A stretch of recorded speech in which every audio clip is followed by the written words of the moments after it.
ఒకప్పుడు ఒక వడ్రంగి ఉండేవాడు.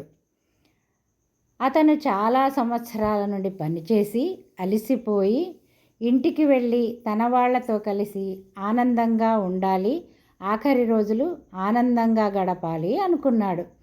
అప్పుడు అతను తన యజమానితో చెప్తాడు, నేను వెళ్ళిపోతాను అని. అప్పుడు ఆ యజమాని బాధపడి, సరే చివరగా ఒక ఇల్లు కట్టు అన్నాడు. సరే అని ఆ వడ్రంగి ఇల్లు కట్టడం మొదలుపెట్టాడు. నేను చాలా సంవత్సరాల నుండి పనిచేశాను కాబట్టి ఒక చిన్న ఇల్లు కట్టి ఇచ్చేస్తాను అని అనుకున్నాడు. చిన్న ఇల్లు కట్టి యజమానికి ఇస్తాడు.